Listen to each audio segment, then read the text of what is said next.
Hello, and welcome to episode 36 of the Compassion and Cucumbers podcast. I'm Christine. And I'm Sam. Hey, hope you're all having a great time, a great week. Had a great weekend. We had some really kind of summerish weather. Oh, yeah. Saturday was crazy. Yeah, Saturday was great. We went to a fundraiser. We had a good time on Saturday. We did. We went to a fundraiser for our local animal shelter. It was actually for two animal shelters, but the one that we volunteer at was included. Yes. And we had a good time. We bought lots and lots of tickets for a Chinese auction. The whole thing was sponsored by Tito's Vodka, so that's always a good time. There were free drinks, even though we bought drinks, because if you bought Tito's Vodka drinks, part of the proceeds would donating. Go to the shelters. Yeah, but they were giving us free drinks and free T-shirts. And Sam doesn't drink, so she didn't really partake in any of the. Not so much. We went along with one of our fellow volunteers, and we had a really good time. We did. Expected to go, maybe stay for an hour, say hi, do the Chinese auction thing, and take off. We were there for 4 hours. More like 3. Oh, it felt like 4. I don't know if that's a good thing or a bad thing. Anyway, we had a really good time. We did. I hope you all did something really fun this weekend. And the what? super cool thing that you accomplished yesterday during this fundraiser. Yes. See, now, Christine was having enough to drink that I felt it was important that she eat something along with her alcohol. Making me sound like a lush. I had no, not really. I had a few drinks. You had a few drinks. Yeah. Yes, absolutely. And it's a good thing to have something in your stomach when... Yeah. Oh, yeah. You shouldn't drink on an empty stomach. No. So I'm not calling you a lush. I'm just stating simple fact. Yeah. All right. So anyway, she decided to order the only vegan thing on the bar's menu, which was, of course, French fries. Yeah. Yes. But while she was ordering the French fries, she was fortunate to talk to the young man who ran the kitchen and told him that if he would add more vegan options to his menu, we would be there to sample his stuff once a week. Yeah, absolutely. And it was kind of a cool thing because the kitchen at this bar that we went to is actually...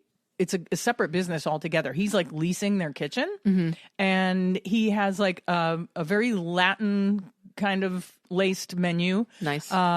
He's obviously a Latin boy. I think he's Puerto Rican, but he's like, yeah, man, I could make rice and beans, burritos and stuff. I'm like, that's great, Absolutely. That's a start. Yeah. Because I really think he has no idea. But seriously, make me a rice and bean burrito, throw some avocado in there. Hello. I'd be happy with that. Absolutely. A hot sauce or something in there to, spice it up a little. But so, yeah, it's just kind of a reminder. If you are someplace where they don't have vegan options, say something. Yeah, absolutely. It's always a good idea to suggest it, to say, hey, we would come here a lot more frequently if there were things for us to eat. Absolutely. Because especially, this neck of the woods, there's almost nothing. Yeah. We have to go a little further afield to go to a restaurant. Yeah. Now, not to take anything away from his fries, they were delicious, and they were herbed. They were really good. Yeah, they were like an herbed fry. Yeah, it almost had just a tiny bit of almost like a sour cream and onion potato chip flavor. Let's hope it wasn't sour cream to it. No, I'm sure it wasn't. You told him we were vegan, so there's no way there was actually sour cream in those fries. But they did have that kind of flavor, a little bit of that kind of a flavor to them. They were good. They were really yummy. Yeah. Yeah. So, so that was really fun. And yeah, you should definitely talk to chefs or the owners of restaurants if they're not offering anything more than French fries, you know? Yeah. And let them know that there are people out there that are looking for options. So. Absolutely. And we'll certainly be heading back to said establishment so we can. Yeah, we will. And it was fun. We've lived here 15 years now? Yeah, 15 years. We've never been to this place, and it's literally 5 minutes away from our house. Yeah. True. And it's right across from the waterfront. It's a really kind of cool location. And when we walked in, I was really surprised. They have this really wide open, outdoor patio area. And from the outside, you'd never know. No, they had all that going on. It was completely different than I expected it was it to be. Bright and airy. I kind of expected it to be kind of dive bar-y, but it wasn't at all. No, it was nice. And they had a really funny DJ. He was playing the weirdest music. Oh my God. I mean, not that the music was weird, but the combinations of music that, he was playing like Fleetwood Mac and then mixing it into a Rihanna song. Yeah. And then Bob Seger and then I don't know what. But it was funny. We were having a good time. Kind of. We were trying to guess. At the DJ's expense. During the transitions, we were trying to guess what was coming up next. Yeah, because you couldn't. No, it was tough. Yeah, it was a little crazy. Yeah. But we had a good time. We did. Yeah. So good time was had by all. So what's next? Oh, should we just jump into the recipe for this week? Remember, we're doing our Vegan Cookbook Challenge every week. If you're new to the podcast and you don't know why we're doing this all started back in January when we had an episode where we talked about resolutions, New Year's resolutions, which we normally don't really make. No, not so much. But we did an episode on resolutions, and one of the things I said was I really want to make more recipes out of the many, many cookbooks that we own. Yes. And so I thought if I make this resolution and hold myself to it, then we'll have a lot to talk about. Right. Yeah. So we turned it into a thing, and it's working. I make a recipe out of one of our cookbooks every week, and I'm having a blast with it. Yes. I mean, and she's gone through so many books now that I actually had to go and buy her more cookbooks. You didn't have to. I mean, I can revisit the books that we have. Oh, well, and I'm sure we will revisit many of the books that we have. And there are a couple I haven't touched yet. There are. Not many, though. No, I'm making my way through. Because as the new ones come in, you've been using the new ones. Yeah, because, they're new and fun. Yeah, absolutely. so yeah, that's the reasoning behind it. If you're new, that's why we're doing this. And it's really been a good time. So let's jump into it. Here is this week's vegan recipe of the week.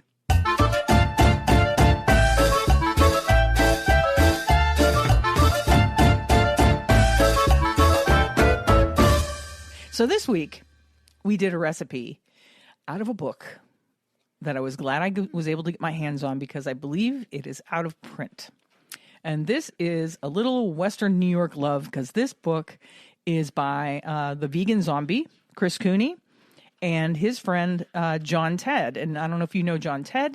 He is with Mockingbird Farms Animal Sanctuary, and he just started a new thing of cooking classes and demoing. He has a website. It's www.jontedd.com, and that's Jon, Jon, and his last name is Tedd, Tedd. I think in June, he has a knife skills class coming up, which sounds really fun. If you hear a funny scratching sound in the background, one of our cats, our bobcat, who is just the naughtiest cat ever. He's on a rampage. I think he's picking an album out of my album collection or something. I don't know what he's doing. That's exactly what he's doing. Yeah. So this cookbook is called The Vegan Zombie Cook and Survive. And the cool thing about this book is it's not only a cookbook, but the very beginning of the book, like the first, I don't know, I want to say maybe the first 25 pages or so, it's actually like a comic book. A graphic novel. It's like a graphic novel with a story about cooking and trying to escape zombies, which, come on. So much fun. It's so fun. Fun. Yeah, and the illustrations, the illustrator was Rob Kramer. The illustrations are brilliant, and the characters really do look like John and Chris. It's pretty fantastic. And there are a lot of really fun recipes in this book. So I got this book used through Amazon because, like I said, I think it's out of print.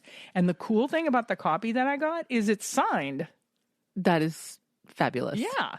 So it's autographed. It says, "Thank you, Jon Tedd." And then there's Chris Cooney's autograph. Nice. So cool. Nice. See, you don't even have to take it to Taste of Vegan with you to get it signed. Yeah, I don't. I would have if it wasn't already signed, and I could get it signed again. You could. Sign it to me because whoever had this signed it, although it doesn't have a name on it.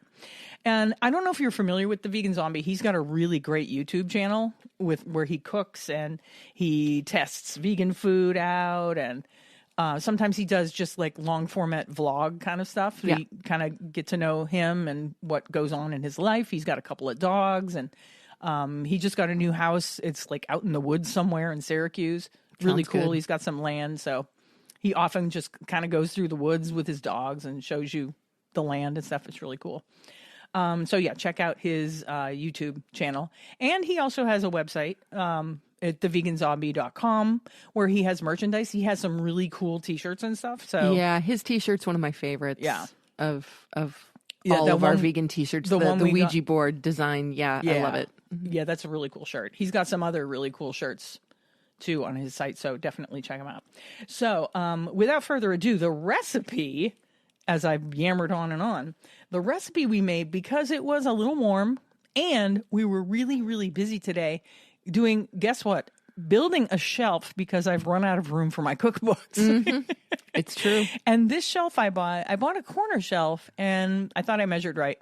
I didn't measure right. It doesn't fit where we want it. So we swapped another bookshelf into the kitchen and put the corner shelf in our living room. Not that you really need to know that, but that bookshelf took, between the two of us, probably 3 hours to put together. No, not quite 3. With breaks. Definitely 2. With breaks in between.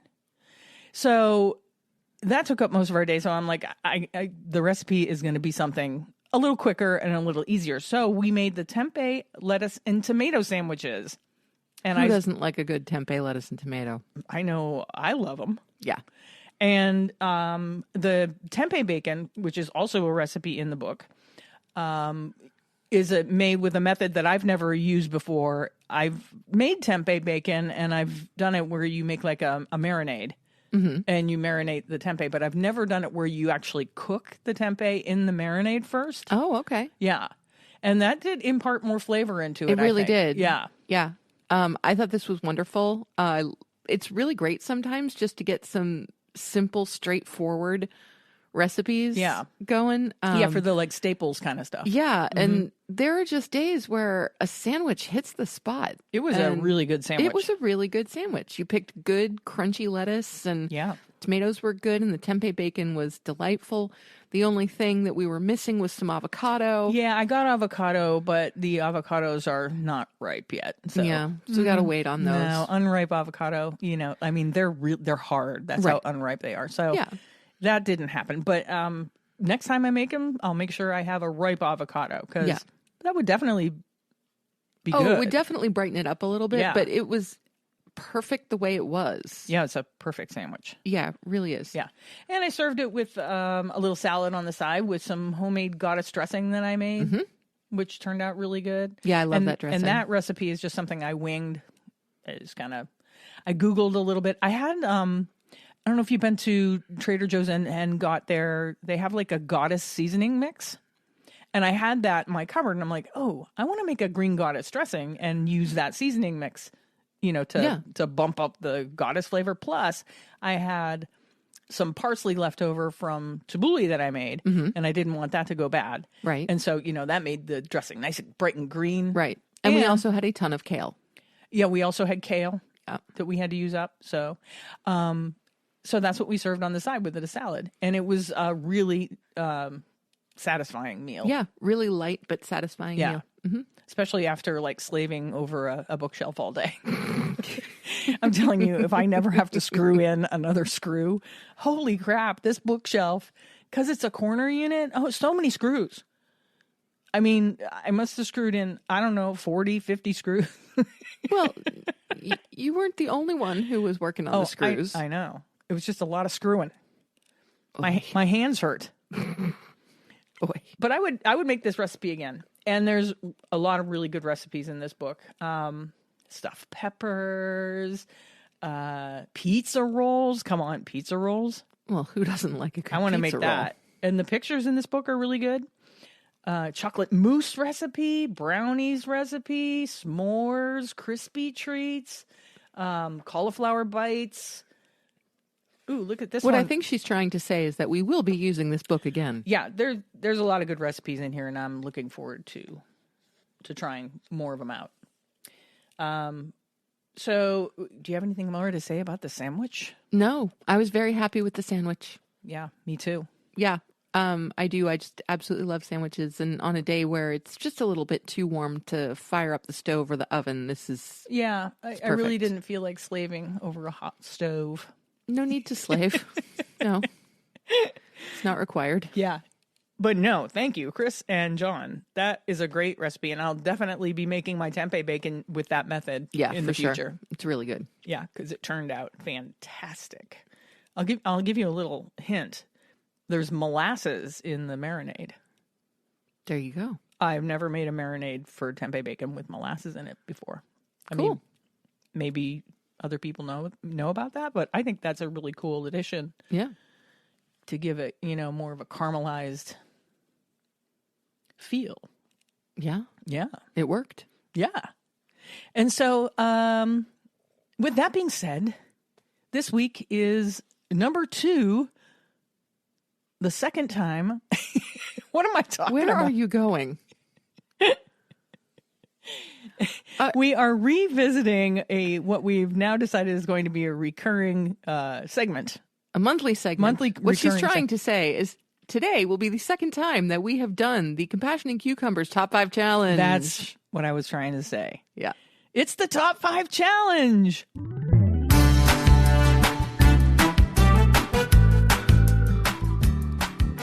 Okay, so we're going to do this the way we did it last time. Sure.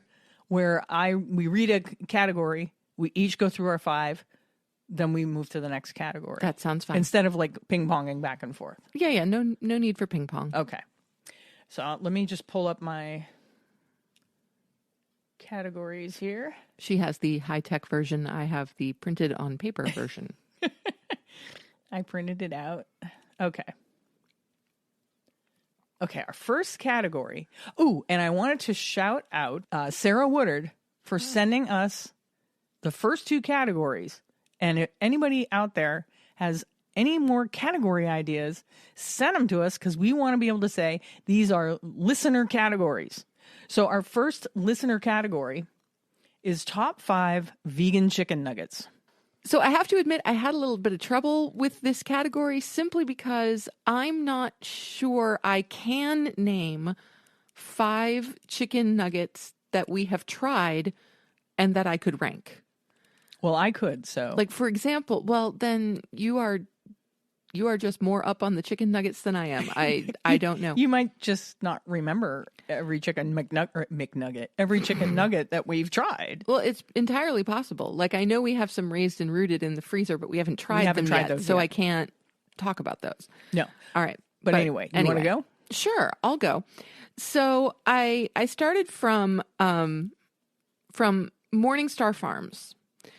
Okay. They're faux chicken nuggets. Now, the thing is, with Morningstar Farms, I'm not actually sure that those chicken nuggets are vegan anymore. They used to be. I haven't looked at them recently. But we haven't bought Morningstar Farms for quite some time. Yeah, we've been staying away from Morningstar Farms because they are a division of Kellogg's. And I don't know if you're familiar, but the Kellogg's workers were striking. I'm not sure. I have to look into that to see if it's okay to buy Morningstar Farm stuff now. Has Kellogg's met the demands of their workers? We'll have More to look research is required. Yeah, we'll have to look into that report for back. sure. So there was that, and then I believe a few months ago, we tried the Beyond chicken tenders. Those were pretty good. We did. Those were pretty good. Not my favorite, but not bad. Just above that, I would say would be Gardein. And I do like both the Gardein, just the regular, chicken nuggets that they have, but also I think they're called the Supreme or something. They have a fancy name. Yeah, they do have a fancy name. But they're super crispy. Mm-hmm. Yeah. And that was less a nugget than it was like a cutlet. Yeah, like something you would put on a sandwich. It was more like a chicken finger. Yeah, and it was really yummy. My top 2 though are the ones that we have most frequently, and at number 2 I have the Dino Buddies plant-based nuggets. Okay, which we refer to as Dino Bites. Dino Bites, because come on, missed opportunity. Totally missed marketing opportunity. Maybe Dino Bites is owned by somebody else. Why wouldn't you call them Dino Bites? Right? Because then they're Dino Bites. We call them Dino Bites. all the time. Yeah, we do. Yes. So that would be my number 2. We get those at Aldi, and they are very tasty, done in the air fryer. Absolutely fantastic. But my number 1, and really it's number 1 by far, on taste, texture, crispiness, everything, is Don't Be Chicken. And those come from Wegmans. Right. That's my number 1. Okay. Yep. All right. Well, here's my list. All right, go for it. Here's my top 5 vegan chicken nuggets. We'll start at the bottom with the Impossible Nuggets. They're on my list simply because there aren't that many vegan chicken nuggets out there. Right. They are my least favorite vegan chicken nugget. And I apparently don't remember them. The Impossible ones? Yeah, because Impossible did not make my list. I guess Beyond really is my least favorite, but that didn't even make my list. That's how bad they were. So Impossible... Again, I don't remember. So my Impossible is number 5. Coming in at number 4 is the Aldi's brand plant-based. They call them tenders, but they're really not as big as a chicken finger. No, they're like not. between the size of a chicken finger. A finger and a nugget. Yeah. Yeah. No, those are good. I forgot about those. They're not bad. And that brand is Earth-Grown Vegan. Earth-grown, yeah. Yep. They're not bad. You don't get very many in the package. So that's one downfall. So my number 3 is the Morningstar Farms Okay. chicken nuggets. And then my number 2, surprise, surprise, are Dino Buddies. Yeah, they're thin, so they get really crispy. Yeah. They're not really meaty, but they're good on a salad. We make them, and I cut them into pieces, and we put them on a salad. Put them on salads. They're all pretty the time. good. And my number 1 is also the Wegmans Don't Be Chicken. Yeah. Chicken nuggets, because like Sam said, there's just something perfect about them. Size, texture, Taste, crunchiness. Yeah. Everything. They're really good. Yeah. If you haven't tried them, definitely check them out if there's a Wegmans near you. Yeah. So whenever we have them around again, it's a pretty common salad topping for us when we want that kind of almost Pittsburgh salad feel. Yeah. Without the French fries, but getting some kind of a meat substitute, not just a protein like tofu or tempeh, but an actual like meat substitute on there. Yeah, they really kind of they tick the box when you want something that seems a little naughty, even though you're having a big salad. Yeah. So yeah, it makes it just a little bit decadent. A little bit, yeah. And they're really good. I love those. Me too. Okay, our next listener category, thank you, Sarah, is top 5 vegan mac and cheese. I started the last one. Do you want to start this one, or I'll start this one. Okay, so my number 5 is Amy's, which we don't buy anymore. Right. My number 4 is Field Roast. I would put the Field Roast one, chow. Is that the mac and chow? Yeah, I would put it higher, but it's very expensive. Yes, and it's a it is. microwave thing. So, but it's not bad. If you've tried it, it's really not bad. But it's like $7 for one serving. It is really expensive. Yeah. My number 3 is the Daya mac and cheese, which our niece, I think that's the one our niece said it tasted too cheesy. No. She wasn't said, the Daya? No, we didn't try Daya on her. Okay. It was Annie's. Oh, okay. Well, that's my number 4. My number 4 is the Annie's. You mean your number 2? Oh, yeah, I'm sorry. Okay. I went backwards. It's all good. Yeah, my number 2 is the Annie's. Any one of the Annie's. They're all good. They do the rice noodle.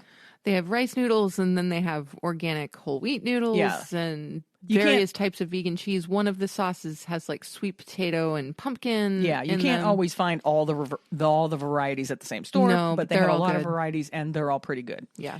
And then my number 1 is the mac and cheese at Big Mood. God, rest in peace, Big Mood. That was the best mac and cheese. You're right. So good. So my number 1 is Big Mood or homemade vegan mac. Yeah. Yeah. But the Big Mood mac and cheese was so good. That was fantastic. I completely forgot about that, Yeah. actually. Our lists are quite similar, actually. Well, there aren't that many options out there. No, really. there aren't. And so also at the bottom of my list is Amy's. Okay. And if we were still purchasing Amy's, this would probably be higher on my list. Yeah, maybe. Because I really do enjoy it. The rice noodles and vegan cheese is just so good. Yeah. It really hits the mac and cheese spot. So, even though we are still anti-Amy's. I would say the Amy's is pretty close to what you think of when you think of like the Kraft mac and cheese. It really is. Yeah. And so then next, I forgot about mac and chow, but I used Sweet Earth's cauliflower mac. Oh, haven't had that in a long time. Which is also a microwaved mac and cheese. Yeah. It's not as expensive as mac and chow. I really like that in addition to the noodles and the cheese, there's some cauliflower in there. So you're getting some veg right along with that veg-based sauce. So that's quite good. I've had that several times. Then at number 3, I also have Daya. Okay. Now, what I like about Daya, and Daya was the first vegan mac and cheese we ever tried. We had it for your birthday because you decided you wanted vegan junk food for your birthday, and you wanted vegan corn dogs, but I couldn't find them. Right. And so it wound up being our first experience with Gardein fishless fillets. Right. And Daya mac and cheese. Right. Boy, wow. Okay, so I like to eat like a 12-year-old. Yes, she does. It's very true. Or some of the time anyway. When she wants junk food, eats like a 12-year-old. Yeah. So what I really appreciate about the Daya is that it really, really has kind of that Kraft Deluxe or that Velveeta shells and cheese. Oh, yeah, the Velveeta kind of sauce, that really thick, gooey, hyper processed cheese sauce and cheese food. It really is. And for some reason I love that. So Daya. Now this is the Daya cheddar flavor. I have not tried Daya's other flavors. I don't think we have mac and cheese. But so that is the Daya cheddar.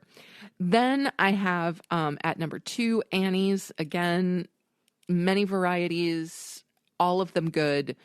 It's kind of the one that we will occasionally, buy 6 boxes of it just to have. I just bought 3 boxes of it. Oh, did you really? Yeah. I don't know why. Maybe it's because of this list. Maybe. I think it put mac and cheese on your brain. It put it on my brain, and I did order 3 boxes when I did a Wegmans. We do Instacart. Instacart. Thank you. Because our Wegmans, the closest Wegmans is almost an hour away, and I can't believe they deliver. It's amazing. But they do. Yeah. Yeah. So, we'll keep several boxes just in the pantry for days that we don't feel like cooking. Or like if Sam's out of town or something, and I'm like, I'll make this mac and cheese. Oh, maybe that's it, because I'm going out of town and you want simple food. Something simple, yeah. Yep, that makes sense. And then last, I'm going to second, even though I forgot about it when I was writing my list, I'm going to second the Big Mood mac and cheese. Rest in peace, Big Mood. We miss your food. We only got there once. I know. And then shortly after that, they closed. Yeah. Oh, yeah. I feel bad.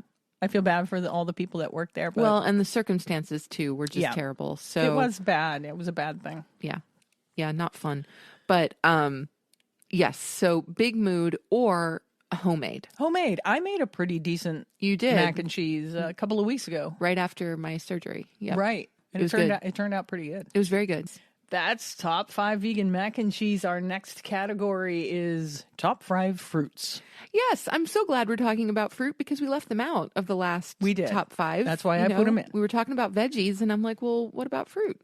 That's why I put them in. And there we are. And so I want to preface this by saying I love fruit. Like, I absolutely love fruit. So I will start at the bottom, and these are really in no particular order except for the last one. The last one is absolutely the number 1. The others are interchangeable. Okay. Depending on the day. But at the bottom of my list, I have watermelon. Okay. Maybe it's because watermelon season will soon be upon us, and I can't wait, but I do. I just love the texture, the flavor, the juiciness. All that extra hydration you get from watermelon is fantastic. Yeah, just love it. From there, berries of pretty much any variety. Blueberries, raspberries, strawberries are my favorites, but I'll take any berry I can get. Any berry will do. Any berry will do. Berry white? Berry manilow? Yeah. Yeah, both are fine. Both are fine. Yep. We were singing Copacabana earlier. We so were. We were. There you go. Then oranges. I'm putting 3 things in the same category because it's all citrus in the same family. Okay. So it's oranges, clementines, and blood oranges. Okay. So that orangey citrus family. I love them. I love them because they are portable. They are, easily eaten in any situation. You just peel them and off you go. I just really enjoy them a whole lot. And again, just the extra hydration. You eat a good sized orange, you're getting an extra half cup of water, right, along with all that orangey goodness. Yeah. Number 2, pineapple. I do love, love, love pineapple, but only fresh. I do not like canned pineapple at all. Yeah.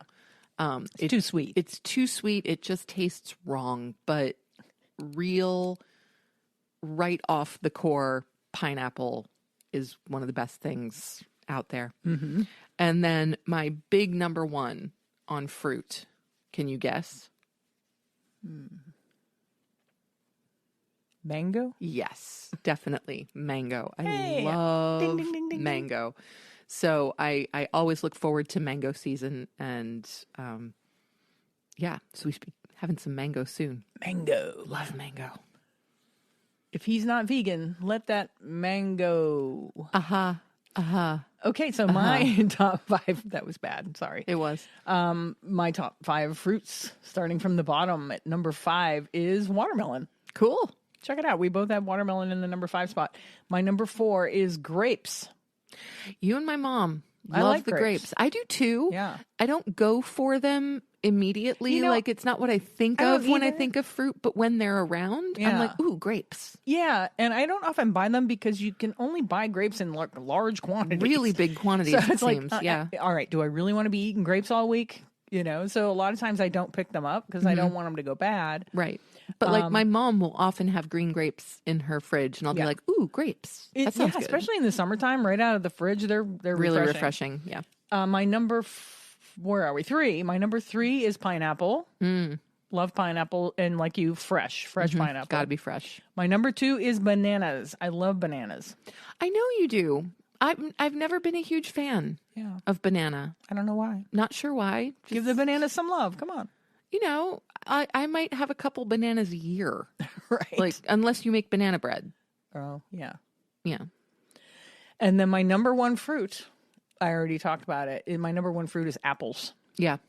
Yep. You are an apple person. Yeah, I love a good apple. I like Fiji, the small red ones. They're sweet and like Fuji. you said, Fuji. Yeah, not Fiji. Not Fiji. Fuji. Or what is the other one? The pink ladies. Pink Those ladies. are good. You like galas. The small red ones. And like you said about the citrus, it's portable. Yeah. So, if you're in a hurry, like when I was working, if I was in a hurry, I could grab an apple. Right. Yep. And they're also really good at, if you're really hungry, eat an apple, and they will, for some reason, probably just because of all the fiber. Oh, huge fiber. It really in apples. kind of satiates you. It does. They fill you up. You can eat an apple and then not be hungry for hours. Yeah, it's true. Which is amazing. It's absolutely true.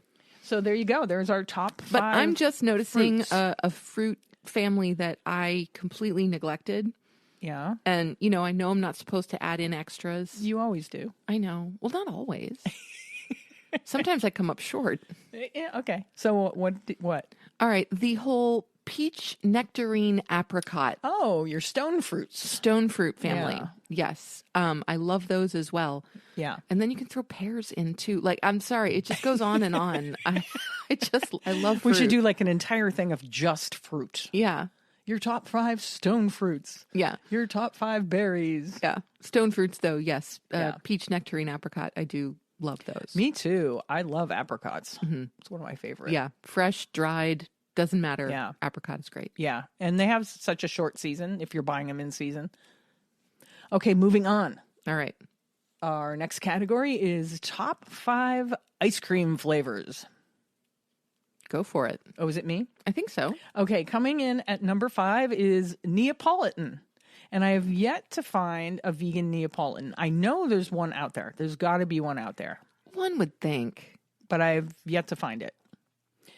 But, I mean, come on, Neapolitan. You can have one flavor, two flavors, all three flavors if you want. That's right. And in terms of like putting an ice cream next to a cake or pie, Neapolitan's just where it's at. It's good. Yeah. So coming in at number 4, Bing Cherry. Huh. No kidding. Yeah. We never get cherry ice cream. I know, but I do like it. Okay. Like, what is it called? Like George Washington or something? Isn't there one out there that they call like George Washington something? I don't know. Maybe it's a Ben and Jerry's flavor. Something I'm not aware of. Sorry. And number 3, I'll just move on. Number 3 is chocolate and peanut butter. How is that your number 3? I'm shocked that that's not your number 1. That's how my brain worked that day. Okay. Because you're going to find this funny. My number 2 is plain vanilla. A really good plain vanilla. Well, that makes sense. A really good vanilla? Yeah. And my number 1 is chocolate. Interesting. A really good chocolate ice cream. Huh. You would think that chocolate peanut butter would trump just plain chocolate, Yes. but it didn't on that day. I'm really surprised. Because you and chocolate and peanut butter. I do like the chocolate and peanut butter. Yeah.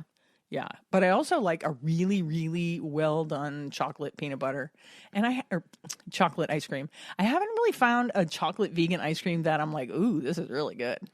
No, I mean, They're always just a little not chocolatey enough, or Right. the consistency is weird, or it tastes a little artificial or something. Yeah. You know, it's yeah. It's a struggle. Yeah. The struggle is real. Super first world problems there. Honestly. All right. What are your favorite ice cream flavors? Okay, so strangely enough, I also had at my number 5 Neapolitan. That is weird. It is very weird. Yeah. Because I like stuff in my ice cream in general. When my brother and I were kids, we used to take whatever ice cream was in the freezer and then we would mix things into it, nuts or cookie crumbs or whatever. We called it mixing and mashing. Yeah, like what Cold Stone does now. Yeah. Yes. And so that was kind of the thing, but Mix and mash. It just made me develop this love for having things in my ice cream. But I still think Neapolitan is the way to go when you're serving ice cream on the side of anything. So a cake or a pie or anything like that. Yeah. So yes, absolutely. Now, these 4 flavors coming up are really interchangeable. It would depend on the day.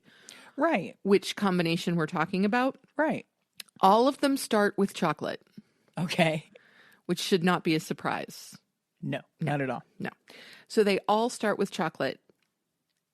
The 4 things that I love in my chocolate ice cream are coffee, hazelnut, raspberry, and peanut butter. Okay. So any of those combinations. Now, I can't actually speak to what brands I would buy because Right. both the best chocolate peanut butter vegan ice cream and best chocolate hazelnut vegan ice cream I had were Luna and Larry's, a.k.a. Coconut Bliss, a.k.a. Cosmic Bliss, which we are not buying. So I have not found a substitute for those. The best chocolate raspberry ice cream I ever had was made by Godiva.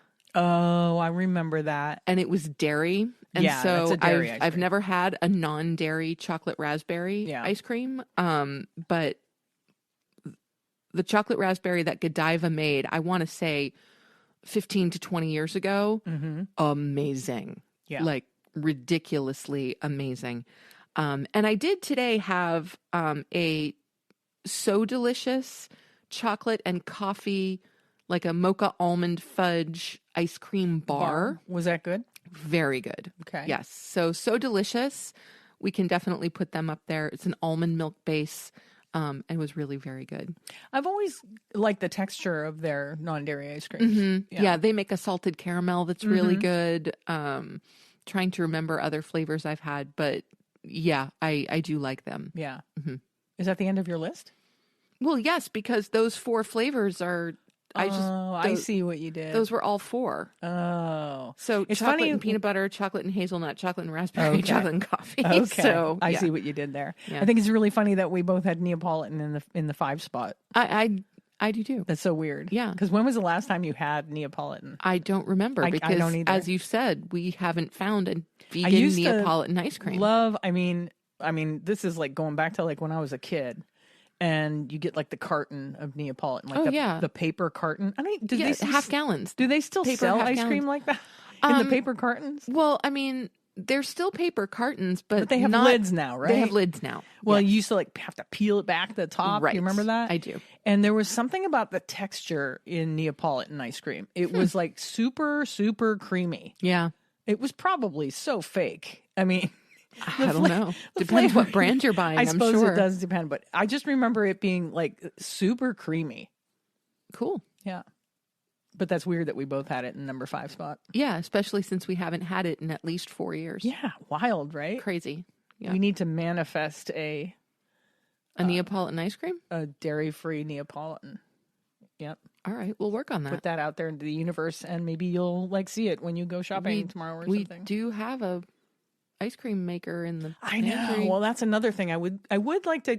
Not that I'm not a huge ice cream fan, but I would like to make ice cream because I have my father's ice cream maker that my sister gave him, and he used to love to make ice cream. He was a vanilla man, and he just was always on the hunt for the perfect vanilla ice cream. And he used to make his own vanilla ice cream, and it was good. So we should try it sometime. Yeah, we never have, so it'd be fun. We haven't. All right, moving on to our next category. Top 5 herbs and or spices. Once again, the list is long. Oh my gosh. Well, it can be, but you're only supposed to have 5. Okay, and I only have 5 right here, right now. Oh, good. Okay, so I followed the rules. Oh, good. I know that can be a problem sometimes, but I followed the rules. All right, so in my number 5 spot, I have Garum Masala. Okay. Which is actually a blend of a lot of different spices. It is. Commonly used in Indian food. It is. And I just love it. I haven't met a curry I didn't like. Right. And so Garum Masala, bring it on. Okay. Going in kind of a completely opposite direction, in my number 4, I have dill. Fresh. Number 4, really? I thought that'd be higher on your list. No. Number 4 is dill. Fresh is best, but dried works perfectly fine as well. It marries well with so many things. It's particularly good with some of my favorite summertime flavors like lemon and cucumber. Yeah. And it, like, you know, like I've never met a curry I didn't like. I've never met a tzatziki I didn't like either. Or a raita I didn't like. Yeah. So, you know, dill. Yeah, it's good in all like kinds summer of salads and stuff. Oh, yeah, it's great. Number 3 is going to be another blend, and it's everything but the bagel seasoning. Oh, okay. Okay. So that's your combination of garlic powder and onion powder, and well, not necessarily powder, but garlic flakes and onion flakes. Yeah. And dehydrated. Yeah, dehydrated onion and sesame seeds and poppy seeds and all of that good stuff. I just love that combination. It goes on anything, literally anything. Yeah, I know. It's amazing that, like, I don't know if Trader Joe's invented that, but it seems like that's where we first encountered it years ago. And then it was just like, yeah, we just put that on everything. Yeah. And now it seems like almost every spice brand has an everything bagel seasoning. A version. And we got a really good one when we were in Toronto at that bagel place that unfortunately did not have any vegan bagels. But you bought a jar of their homemade everything but the bagel. Yes. And it has some different things in it. It has, what is it that you put into sausage and stuff? Fennel. Fennel. It has fennel seeds and it's a little different. Yeah, and it's really good. Yeah, it's really good. It's really good. It's good like in a tofu scramble. Sometimes I throw it in the tofu scramble. Yep. And it gives you kind of like a little sausagey flavor. Yep. Yeah. Yeah. Very good. So my number 2 is actually boring, but essential. I don't know what that one is. Boring. Oh. Cute. My choice at number 2 is boring, but essential. What is it? Black pepper. Oh, well, that's not boring. Like there's almost nothing that we make without at least a hint of black pepper. That's true. I mean, you use a little salt, a little black pepper. Yeah. Anytime you're cooking. Yeah. For sure. I just absolutely love black pepper. And So I tend to eat quite a bit of it. I mean, I will just do fresh ground pepper on salads like Yeah. crazy, but that's because my number one spice requires black pepper Oh. for absorption purposes. And so that does everybody out there know what she's talking about? my number one spice is hands down turmeric. Turmeric. I love turmeric. We use a lot of turmeric. Yes. I mean, We put it on salads. I Like- always put it in my tofu scramble. yep. I put it on top of my salads, just raw. I just sprinkle raw turmeric and raw black pepper on top of my salads. It's really good for you. It really is. Incredible anti-inflammatory properties. It can be mood boosting, all kinds of things. So I use loads of turmeric. And one of my... And the lattes, right? well, yes, Is that the what you were golden gonna milk lattes. Yeah, so take some turmeric and some ginger and some vanilla sugar and some cinnamon and maybe some clove and put all of that together with some coconut milk and you're in Yeah. heaven. They're good. Incredibly soothing, incredibly calming, just great stuff. They are really good. Yeah. So I really do not go a single day without turmeric and black pepper. That's good. Yeah. I love Cool. them. Okay. My top 5 herbs and or spices coming in at number 5, cilantro. Ah, I didn't. gotta one of love the- cilantro. Look, now I know there's that thing where people taste cilantro differently, but guess what? If you are one of those people who cilantro tastes like soap, it can change. Because I used to be like that. I used to be like, oh, why do they have to put so much cilantro on this? And Really? I would pick it off. And then I don't know, something clicked, maybe a hormonal change or whatever. Now I love it.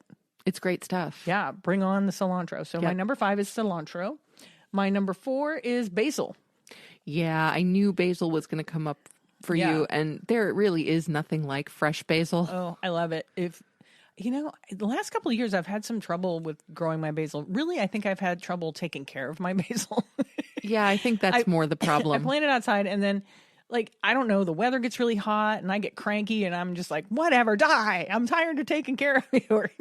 This is just about right. This is an accurate assessment of what happens just about every summer. But we've had a couple of years where we had some banner basil crops. Gorgeous basil. And our neighbor across the street used to grow it in her garden, her big garden, and she would bring us literally bags of basil, and I would freeze it. Freeze it. Yeah, and it freezes really well. I mean, I would use up as much as I could fresh, and then before it would go bad, I would freeze what was Yeah. left. But it just, I just like to take the basil leaves and put them on a sandwich, Yeah. and just throw them in a salad. There's just so many things you can do with basil, and it's just got just this flavor that Yeah. can't be beat. And frozen herbs, by the way. So what we tend to freeze when we're growing herbs in the summer are basil and thyme, occasionally chives, occasionally Oregano. Oregano, thank you. That's where I was going. And Rosemary. they work really well in baking from frozen. Yeah, it's like you're using a fresh herb. They don't work like in a salad or anything because once they're frozen, they wilt. Yes, definitely. Once they thaw, they wilt. But they work perfectly in baking. in So cooking I'll and make baking, you some get you can really still get the nice fresh taste. herbed bread with frozen herbs. Yeah. Absolutely. So that was my number 4. Sorry, my number 3 is turmeric. Ah, Love me some turmeric. My number 2 is cumin. yeah. I Cumin's like good. cumin. Cumin's And my good. number 1 is actually a twofer. Okay. So I'm pulling a little U here. Okay. My number 1 is garlic and onion powder. Yeah, you can put those together. That's Yeah, completely because fine. One One without the other makes no sense. so many recipes are and a teaspoon of garlic powder and a teaspoon of onion powder. Yeah. They kind of they're they're kind of like salt and pepper. You can't Peanut have butter and one- jelly. Yeah. Yeah. Peanut butter and jelly. You can't have one and seem not to have the other in most recipes. Yeah. So, those are the things I go through most of. I always buy the big jars if I can find them Yeah. of both garlic and onion powder Yep. because we use a lot of that when I cook. We do. All right, our next category. This is one that Sam kind of whined at me a little bit because she said she couldn't pick You can't pick. I can't pick. Okay, so too first many. off, let us be clear. I do not whine. No, I was being funny. Yes. She didn't really whine, but she was a little, had some trouble with this one. It's true, I did. The category is top 5 movies. Yes, so we're venturing outside of the vegan realm. Everything we're doesn't have to venturing be vegan. outside of food That's right. and going to other territories. That's right. Top 5 movies. All right, so I think you're up for going first. Oh, okay. So my number 5 is King Kong. Really? Every version of it. Every version? Love it. Love King Kong. Okay. My mother also was a huge King Kong fan. She How would watch interesting. any version of it, from the original Fay Ray all the way down the line.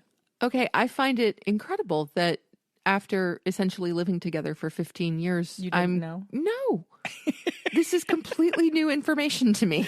Well, see, there's still things we don't know about each other. There we go. King Kong. All So right. yeah, King Kong. And if you don't cry for King Kong in King Kong, there's something wrong with you. My number 4 is Dead Poets Society. Yeah. And that's probably on Sam's list somewhere too. Yeah. Such a good movie. Such a good movie. Talk about Robin Williams at his peak. Oh yeah, Just unbelievable. he was so good in that. The whole cast was brilliant in that Yeah, movie. I mean, come on. Young Robert Sean Leonard, young Yeah. Ethan Hawke, incredible supporting cast. Yeah. Just Captain, my captain. The whole where they stand up at the end gets me again. every single if you don't cry time. at There's the end of something Dead wrong Poets, with that. Yes. there's something wrong with you. Amazing.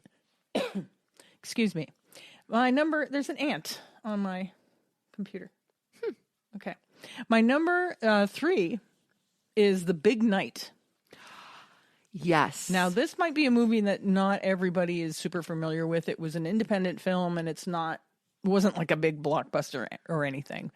But it is Stanley Tucci and help me, Tony Shalhoub. Tony Shalhoub, thank you.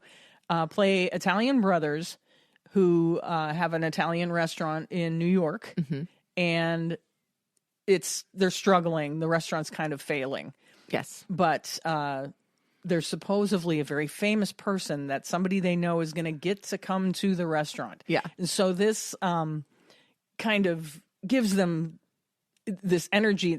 This is going to do it. This is going to turn the business around. So the whole movie Is them making this massive, hugely traditional Italian meal. Yeah, it all Like they're leads cooking up- the way they want to cook Yeah, instead of the way they think their customers want them to cook. yeah. And so they really get back to what the heart of cooking is. Yeah, and so for them. the whole movie is kind of builds to this one night, thus the name The Big Night. And this party that they throw and this food that they make and the people that are there are having such a fantastic time, and the food is fantastic. And I'm not going to spoil it if you haven't seen it, but you just watch it. Look for it. The Big Night. It's It's a good movie. It's amazing. My number 2 is The Godfather 1. Of course. I love The Godfather. Well- I like 1. I like 2. Okay. After that, I'm not really a super huge fan of them after that. But the very first one, oh, come on. It's great. It's a great movie. Well, you're Sicilian. You're almost required to like The Godfather. Kind of.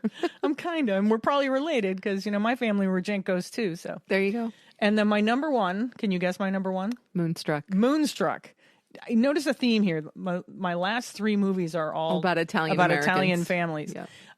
But Moonstruck is my all-time favorite movie. I can watch that movie anytime, over and over. If I watched it yesterday, I could watch it again today. Easily. Yeah, and I think I've seen that movie, I don't know, maybe 60 times. Yeah.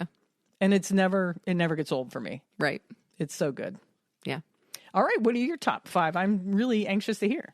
Okay, so I was having trouble because there are so many types of movies that I really enjoy.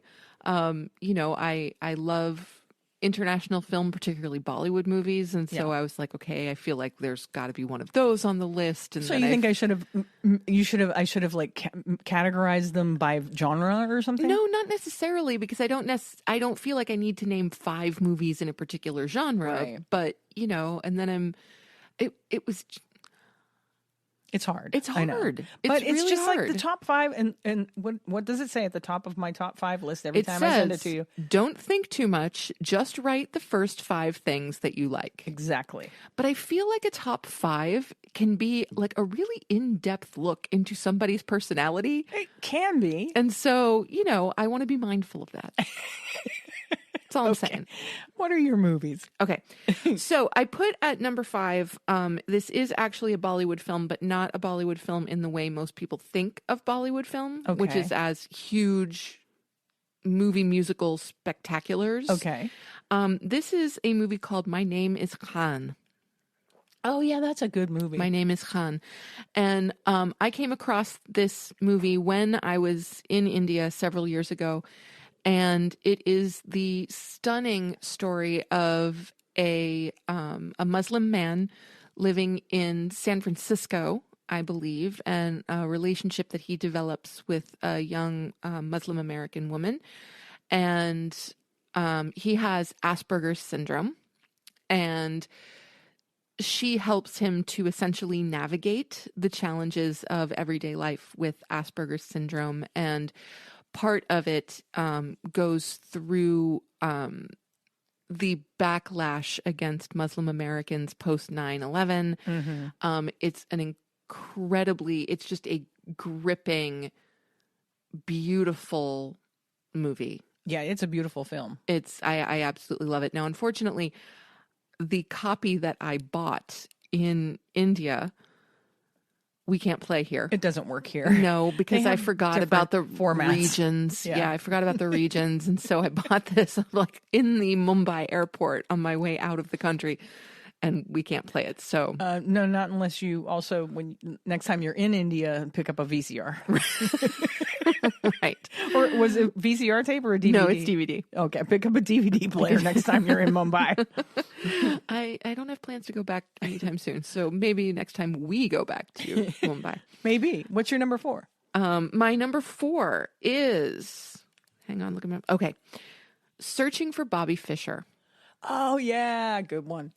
Searching for Bobby Fischer. Ben Kingsley, Lawrence Fishburne. Right.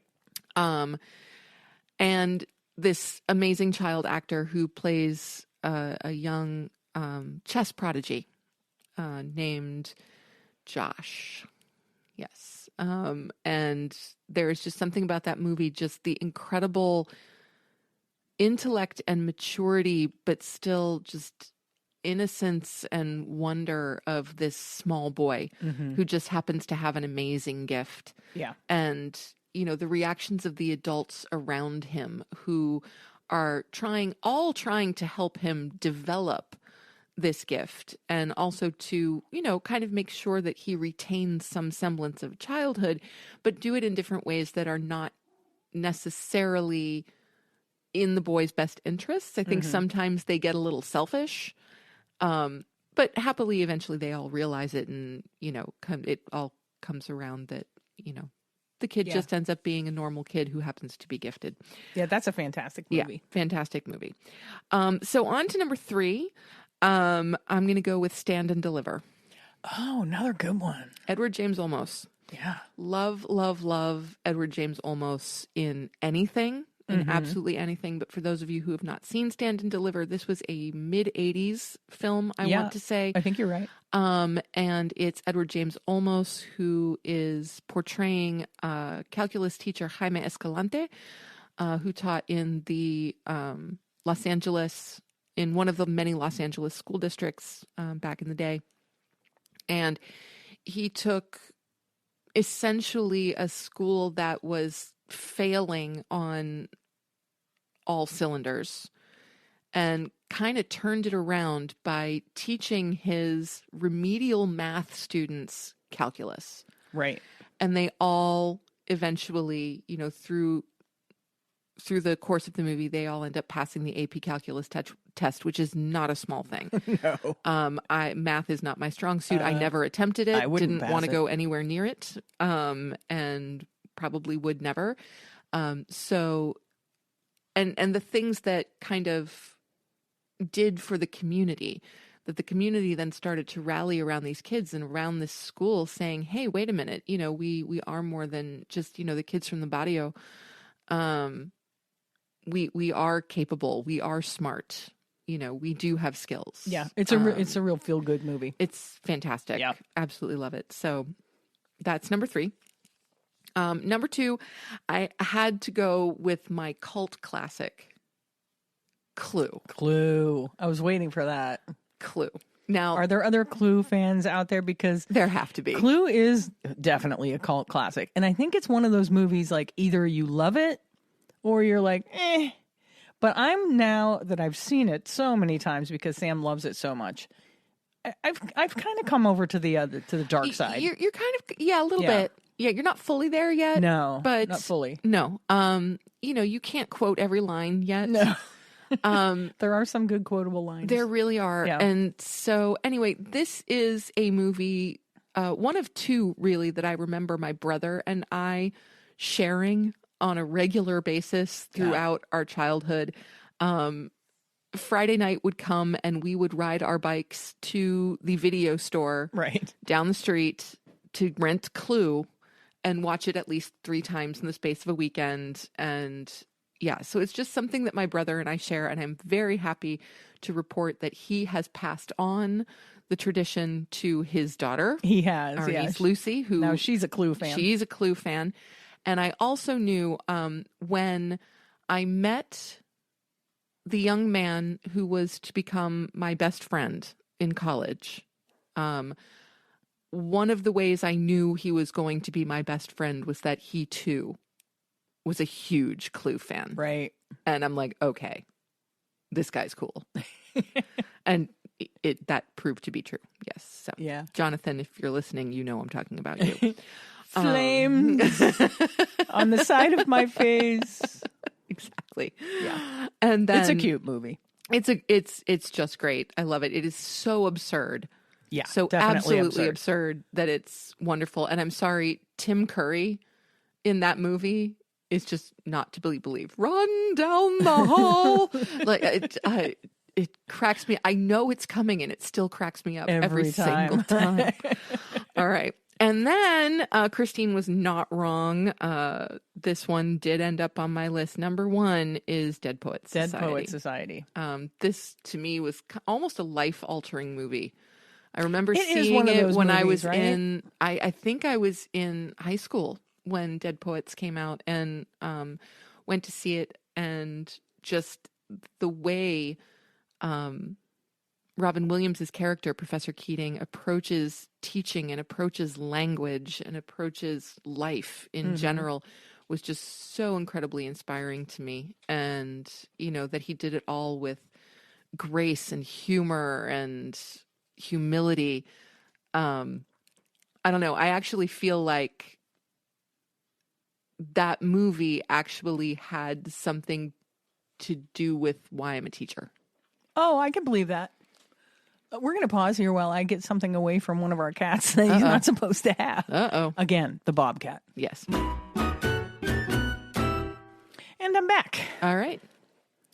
He was chewing on a compact disc, one of the kind of the cellophane holder things. Oh, the plastic holders. Yeah, anything plasticky. He's now still messing around over there. The new shelf, so he's got to investigate and of course destroy anything that he can get his hands on. That's how he rolls. So yeah, so you're number 1, Dead Poets Society. Not surprising. No. And I there are so many amazing movies out there, and I'm sure that in my thought process as I was doing this earlier today, I've missed a number of things that would easily wind up on a top 5. Well, that's the thing. It's just that moment in time. Yes. That's the thing about the top 5. It's just this moment in time. It's not written in stone. No. Okay, moving on to our next category. All right. It's another fun one. Top 5 television shows. Yes. Now, before I go into my top 5 TV shows, and I think you and I may have a couple of things in common. Maybe. Here. But I first want to do a real quick nod to my honorable mention category. Oh, there's an honorable mention. I did an Catherine? honorable mention because, Okay. again, there are just so many smart, funny, engaging shows out there right now. And I wanted to acknowledge a few of them. Okay. Both past and present. So the 4 shows that I am giving honorable mentions to are Orange is the New Black, Nurse Jackie, The Marvelous Mrs. Maisel, and The Queen's Gambit. Okay. You just got those out of the way. Got them out of the way. They're not on your list. They're not actually on the list, but I was sad that they weren't on the list. Why didn't you just put them on the list? Well, because there were other things that made it to the list. Okay. What's your number 5 TV show? Okay, so my number 5 TV show will not be one that we have in common, but is Downton Abbey. Right. Not in common. Well, I'm not against Downton Abbey. It doesn't really grab me. And their accents put me to sleep. I don't know what it is about. It's the pacing of the show. It's not necessarily their accents. It's the pacing of the show. It's good for me to take a nap to. See, I just love it. I could curl up on the couch with my knitting needles and a cup of tea and Downton Abbey and be completely happy. Like She and could have. and has. Yes, and have for marathons, both of knitting and of Downton Abbey. Yeah. I find it very calming, but engaging at the same time. It's not at all sleep-inducing for me. Mm-hmm. And I do love the accents. Oh no, I love their And accents. I just love British TV in general. And the acting is great. The casting is phenomenal. Fantastic. The storylines they're interesting, but for some reason, there's something about the pacing of the show that just makes me take a nap. I gotcha. So, Okay, what's your number 4? All right, number 4 is The Handmaid's Tale. Oh, good one. Over on Hulu. Mm-hmm. This almost made it closer to the top. It almost made my list. I didn't put it on. No. It almost made it into the number 2 slot just because it is so brilliantly written. It is so brilliantly produced. And Elizabeth Moss is insanely good. Yeah, she's really good in it. Amazing. It is disturbing. It is very disturbing. And the first season is such an outstanding representation of Margaret Atwood's novel. Right. It's really true to the book. Right. And so, where it's gone after that is, of course, in certain ways conjecture, but it's been conjecture in a really, really interesting way. Yeah. And so I'm excited for the next season of that. I've also heard that Hulu is expanding to do a series of Margaret Atwood's follow-up. Yeah, I've heard that. To The Handmaid's Tale, a book called The Testaments, which I read when it first came out, and it was phenomenal. Yeah, it's Margaret Atwood. Yes, exactly. She might be my favorite living author. It's between Margaret Atwood and J.K. Rowling. Right? Really. Talk about two ends of the spectrum. Totally.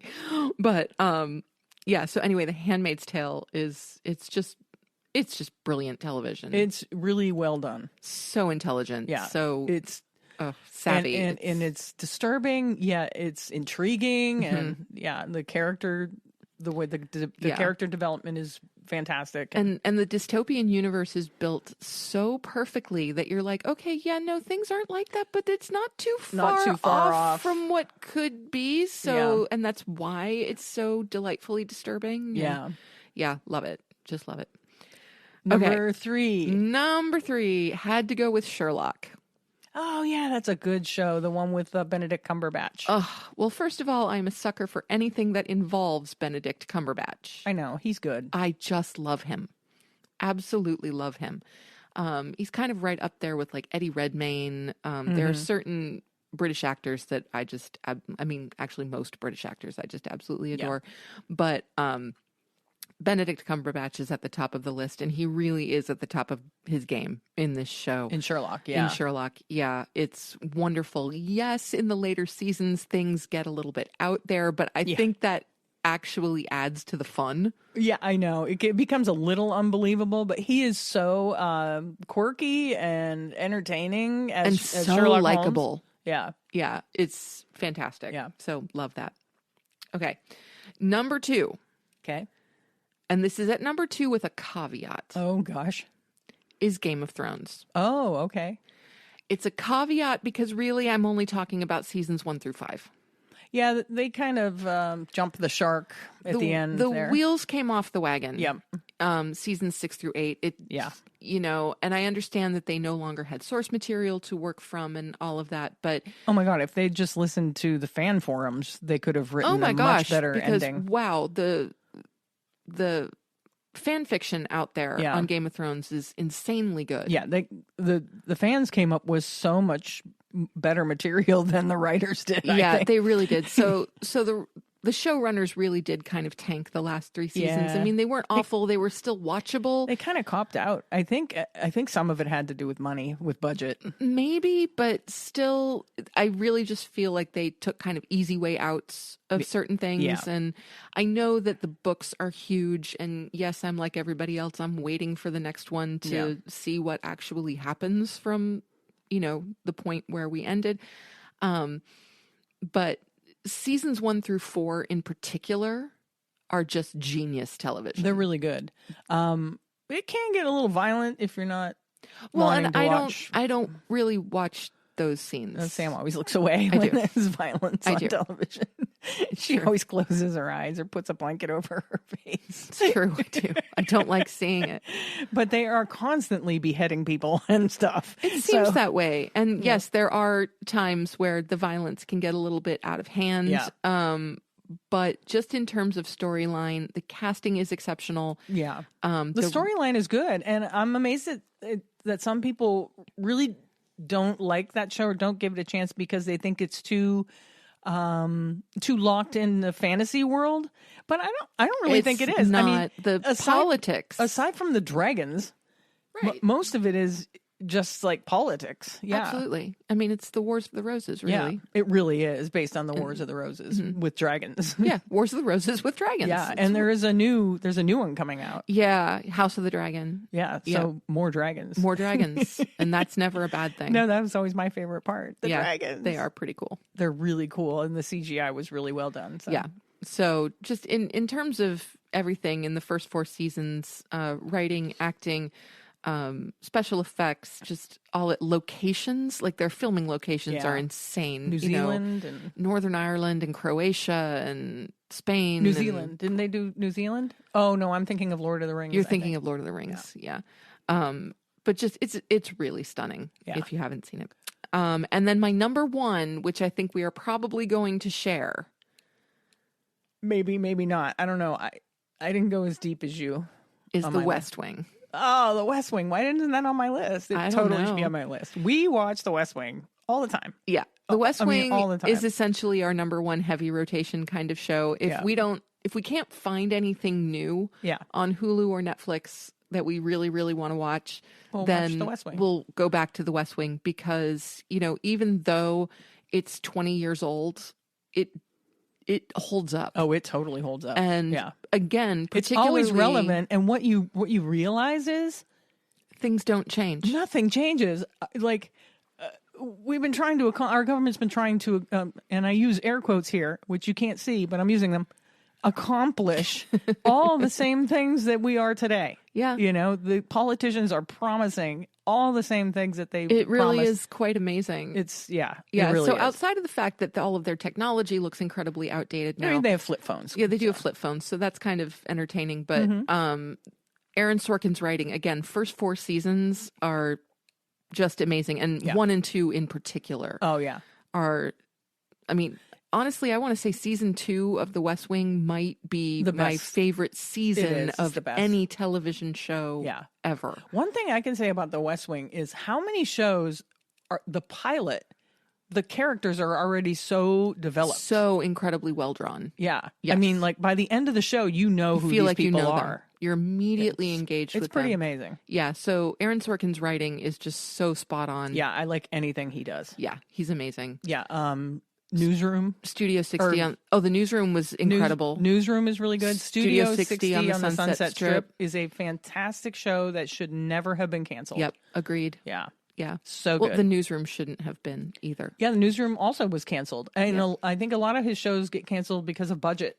It's entirely possible. And he's not willing to bend. Which I can Aaron understand. Sorkin was never willing to bend. It's like if the network wouldn't let him do things the way he wants to do it, then he's not he going to do bails. it. And that sense. happened with The West Wing. Mm-hmm. And he bailed before they were ready to let go of it because it was so popular. Right. So they brought in other writers, and the later seasons are not so good. Are still, well, no, I disagree. I still enjoy it in the later seasons. Yeah. It's not quite as gripping as the first 4. Yeah, the writing's definitely not as smart. No, but it's still a solid show. Yeah, I mean, the last 3 the seasons. characters are still there. Yep, absolutely. But I think in the last seasons, the actors are carrying it through, not the writing. Oh, absolutely. Yeah. Yeah. So that was your number 1, The West Wing. West Wing is my number 1. So my top 5 television series, my number 5 is Orange is the New Black. Doesn't surprise me. That came so close to my love list. that show, and I have watched it all the way close. through probably 3 or 4 times. Oh, yeah, we definitely have. Yeah. My number 4 is a new show that's out on HBO. It's Julia. It's all about Julia Child. Really good. They're only 1 season in, and I'm hooked. Yeah. I can't wait for the next season. Cool. Really well acted, and the story is great. And it involves BB Newirth. Yeah, And BB again, Newirth. anything that involves BB Newirth, I'm in. And my number 3 is How I Met Your Mother. I knew that you were probably going to get into some of the comedies that I did not. I went for hour-long dramas, like across the board. All the rest of my list is comedy. So, yeah, How I Met Your Mother, which, again, talk about brilliant writing. Yeah. That show is brilliantly written. Start to finish. The callbacks to other episodes and stuff are just amazing, and the characters are really fun. And all we have to say is Neil Patrick Harris. And Neil Patrick Harris is fantastic. Absolutely. I'm so glad, actually, that you introduced me to that show. Yeah. Because I really didn't know about it at all, and then you started watching it and just kind of pulled me in and said, "You'll really like this." Once you get to this. know the characters, it's a really good show. My number 2 is Seinfeld. Believe it or not, I don't understand. I can always watch Seinfeld, even though it's ridiculous. It's a ridiculous show. The characters are not nice people. No. They're terrible, terrible people. But the way that the episodes, the way the stories are entwined in each episode is kind of brilliant. I find Larry David's writing really kind of brilliant. And it's funny. And it still holds up. I mean, their clothes don't get me wrong. What they're wearing and their hairstyles and stuff are super, super dated. But the writing still holds up. It's funny. I never got into Seinfeld. Yeah. Not when it was on, when I was probably in my teens and early 20s was probably the height of Seinfeld time. And it just doesn't really appeal to me all that much. Yeah. Again, like you said, the characters are just not nice people. They're not particularly relatable for me. But I love Julia Louis-Dreyfus on that show. Oh, well, she's a great actor. Hysterical. There's no question. She's hysterical. She's a great actor, but I never got into it. Yeah. So that's my number 2. My number 1 is another show that you do not like. I know exactly what it is now. The Office. The American version. Yeah. Yeah. No, can't do it. The British version is okay, but I like the American version better, and some people will fight me on that. I'm sure people will fight me on that. But yeah, I love The Office and the characters, and it's another show that you have to get to know the characters. Sam just thinks they're stupid. No, I don't think stupid is not the right word. I don't know what it is. It's just I find from the episodes that I've seen, I just don't find much redeeming about the characters. Right. It's kind of like Seinfeld in the same, I feel like it falls into the same category as Seinfeld. Like I don't find the characters particularly intriguing or relatable or likable or like they just don't seem to be very nice people most of the time. And I have a hard time with that when there's not something else like driving it. Well, the thing, all right, on Seinfeld, they're not nice people most of the time. They're always up to something no good. On The Office, on the surface, some of the characters seem like they're not good people. But that's where you have to like get to know the characters, because underneath they are. Mm-hmm. That's the difference between The Office and Seinfeld. Okay. So, so that's my top 5 TV shows. I'm willing to take your word for that. Yeah, I know I'm never going to get you to like The Office. No, ever. probably I've tried. not. I've tried. Probably not. Yeah. You know. And I think The Office is one of those polarizing shows. Either you like it or you don't. Well, we'll just consider me flawed.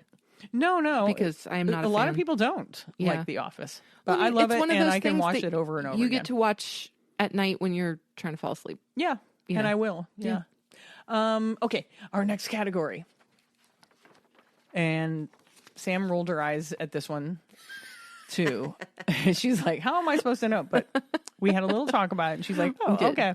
The category is top 5 famous quotes. Now, the reason I rolled my eyes at this was because when I think famous quotes, I think of, things that are like Socrates. Socrates and Einstein and Albert Schweitzer and Jane Goodall. And I'm like, okay, I don't have a lot of these off the top of my head, number one. I'm going to have to go to Google. But then Christine said, well, just think about things that you say. And then it started to hit me. Oh, well, wait a minute, like movie lines or TV show lines or things like that. They don't all have to be deep and philosophical. Shakespeare. And see, now, how did I not go to Shakespeare? You didn't at all? I didn't. Oh. No I Shakespeare. kind of thought you would. I'm surprised that I didn't now that you mention it. Okay, well, I think I'm up first on this one. Yeah, you are. And I did Google a couple of these because I couldn't remember, I didn't want to paraphrase. I wanted to get the quotes down. My number 5 quote is a quote by Mark Twain that I've always found, I don't know why, maybe it's, I don't know, just says a lot about who I am, I think this is really funny. Mark Twain said, everybody talks about the weather, but nobody ever does anything about it. I just find that so funny. And I don't know if it's because I'm a weather geek. You are. Or I don't know. I find it really funny. My number 4 is a Ram Dass quote. It's really kind of going off on a different tangent there. We're all just walking each other home. Oh, that's nice. Yeah. I've always loved that quote by Ram Dass. My number 3 is a Jimi Hendrix quote. Well, yeah. When the power of love overcomes the love of power, the world will know peace. Yes.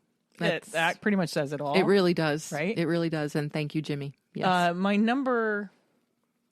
Where am I? 2? Oh, my number 2 quote is a quote by my dad.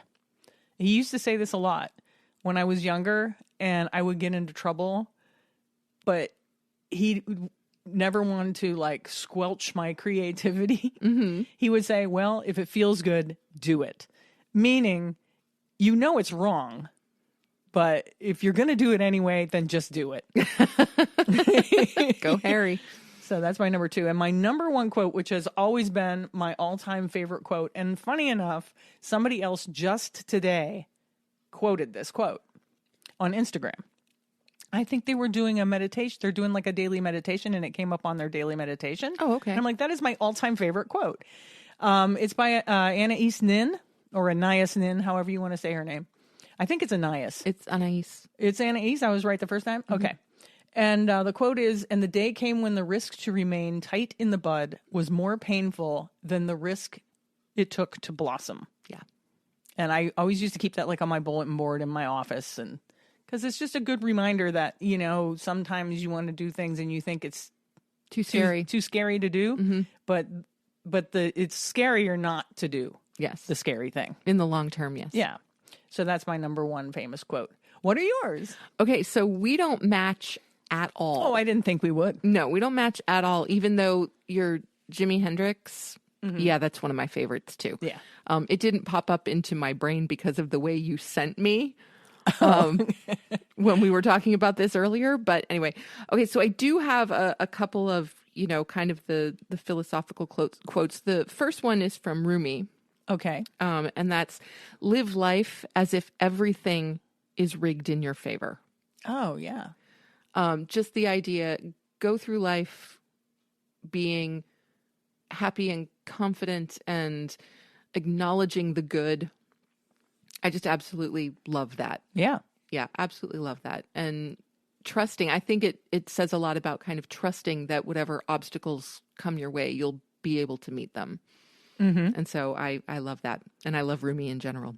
Mm-hmm. So my next one, it's interesting that you had a weather quote because I also have a weather quote. Oh, no kidding. Yeah. Mine is from Pema Chodron. And it is, You are the sky. Everything else is the weather. Oh, I like that. Just the idea of the person or the soul being the infinite, being the constant, right? And everything else that goes with it is that constant change that we're all, perpetually dealing with. So there's that. Now I get into movie quotes because that's where Christine sent me. Okay, I've got loads of other quotes that, my office wall is covered in great literary and philosophical quotes. Right. And I did not go in that direction for this. So you be forewarned. So anyway, my next one comes from a scene between Severus Snape and Albus Dumbledore in Harry Potter and the Deathly Hallows Part 2. Okay. And the first part of the quote is after all this time. Mm-hmm. And the second part is just always. There is something perfect about that for some reason. And of course, this is where, if you're familiar with the Harry Potter series, you know that this is where Snape reveals to Dumbledore that his Patronus, there we go. Oh, you had a little senior moment. I did. I had a senior moment. I've never had a senior Harry Potter moment before. But that his Patronus was a doe, which was the same Patronus that Lily Potter had. Yes. And so Dumbledore sees the doe and just kind of goes, Lily, after all this time. He realizes that Severus is still in love with her. Has never stopped loving her. And that's why he does everything, is to kind of make up for the harm that he did. Yeah. Unwittingly. But right. So we love that. Okay. Now this next quote comes from The West Wing, and I used it because Christine suggested it, number one, but also because this is something that I used to use a lot when I was teaching. Mm-hmm. I find that students don't like to take risks. They don't like to make mistakes. Mm-hmm. And so I would always encourage them to, and the way I would do it was this quote: sit there in your wrongness and be wrong. Right. I love that. Own it. Own it. That's right. You're going to be wrong probably more times than you're going to be right in your life. So own it and approach the wrong with as much energy and commitment as you approach the things you know you're going to get right. Mm-hmm. So, and that was Jeb Bartlett. That was Jeb Bartlett. Sit there in your wrongness and be wrong. Yes. So I love that. And then this is probably my most random quote. This comes from a movie that I was kind of obsessed with my junior year of high school. And that movie is Bill and Ted's Excellent Adventure. I am a history geek. I think if I didn't wind up in the arts, I probably would have wound up teaching literature or history somewhere. Yeah. And so the quote is, strange things are afoot at the Circle K. Yeah, every time we go by a Circle K, we don't have Circle K around us, but if we go someplace, if we're traveling and I see a Circle K, or in Erie, they have a couple of Circle Ks. If she sees a Circle K, it's strange things are afoot at the Circle K. Well, because at the time, I had never heard of Circle K. Right. Because we don't really have them in this area. And, this was a West Coast based movie. And I was like, that is amazing. And just the idea that these two dopey guys are saying strange things are afoot, just made me really happy. So, so strange things are afoot at the Circle K. Okay, we have two more categories, but I think I'm going to save those two more categories for our next round. Are you? Because we are an hour and a half in. Oh my God. I know. How do we do that? Because we yammer on. We do yammer. That's true. So yeah. So I'm going to save the last two categories for our next top 5 challenge. All right. And then we'll just do our housekeeping and we'll wrap things up. We have kept you, to borrow a phrase from Click and Clack, the Tapper Brothers, you have wasted another hour and a half of your life listening to that's Car Talk, if anybody doesn't know. The Car Talk guys, God rest their souls. They're no longer with us, but I used to love you can still listen to their shows. PBS still runs them on public radio. Yep. But they always said that at the end. You have just wasted another good hour of your life listening to Car Talk. And the fact that, the transportation company they used was called Pick Up and Drop Off. Pick up and drop off. Okay, I'm going to do our housekeeping. Go for it. I'm still working on the email newsletter. I haven't made any progress since last week, so sorry about that. Taste of Vegan is close. It's coming up on us. So excited. It's June for the 1st. Western New York Taste of Vegan. I hope you're getting tickets. We're sponsoring. They're releasing all the other people that are going to be involved, slow but sure. They're releasing those, like one every few days just to pique people's who interest. do we know about so far? I'm not going to say. You have to go out there and You're look. not? No, look on the website. No, there's some bakers. There's some fun stuff happening. She's even keeping it from me. I'll say 2 words. Fruit soup. Somebody's going to have fruit soup, and I'm looking forward to that. So yeah, get your tickets to Taste of Vegan. It's a fundraiser for Western New York Veg Fest, which is coming up in August. So it's for a good cause. Yeah. And we'll be there. We and will. if you go, make sure you say hi to us and sign our email list. And I don't know, we'll give you a sticker. So there's that. We're still doing our affiliate links, and I would have an affiliate link to this week's cookbook, but I do believe it's out of print. But I can probably find an affiliate link to a used book if you're not against purchasing it used, because we really should recycle, reuse, I was really glad that I was able to get my hands on it, to be honest with you. So I will find a link. I will find one and include an affiliate link that is a paid link. We do make maybe a penny or two off of that if you buy the cookbook, but I highly suggest buying this cookbook. We're also going to be putting some links to some kitchen products that we use and we love. Yes. I think last week I linked to a set of wooden spoons. Really? Yes. And I hope everybody checks those out. We still have our Mockingbird fundraiser. That's for Mockingbird Farm Animal Sanctuary on our Buy Me a Coffee site. That's buymeacoffee.com/cucumbers. So buy us a coffee and we'll pass the money on to Mockingbird Farms. Send us topics for these top 5 challenge. I said FOP 5. I was going to say FOP 5. Yeah, you did. I'm a little dyslexic. Yeah, send us topics for the top 5 challenge because I could use some help coming up with topics. And I know you people out there have great ideas. We got those 2 from Sarah. We got the pizza. Or I'm sorry, not pizza. We got the chicken nuggets and mac and cheese. And we got the mac and cheese. Yes. And yeah, keep sending us vegan, because if you can think of other vegan things that we should top 5, send me those. Email them to us at compassionatecucumbers@gmail.com or DM me on Instagram and I will respond promptly. And she does respond promptly. Yeah. Also, you can send me cookbook recommendations, or if you have a cookbook or an ebook, I would like to check it out. I already told you can get the cookbook through the link, and that you should definitely get tickets to Taste of Vegan in Buffalo if you're in the area. Yes. And help support the Western New York Veg Fest. Do you have anything else to add to our calls to action or housekeeping or anything you want to say? I don't think so. No? No. All right. Well, we're going to wrap this here long one up. It's always fun to do games like this. Yeah. And I'm going to come up with a couple of other things other than the top 5. Ooh. So stay tuned for that. I will. But every month we're going to do one episode that is more lighthearted and fun.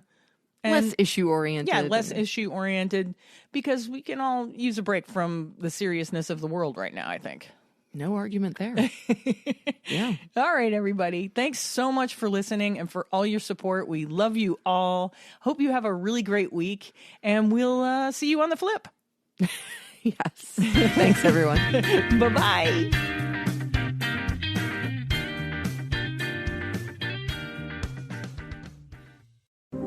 If you'd like to support the Compassionate Cucumbers podcast, you can go to buymeacoffee.com/cucumbers and buy us a cup of coffee.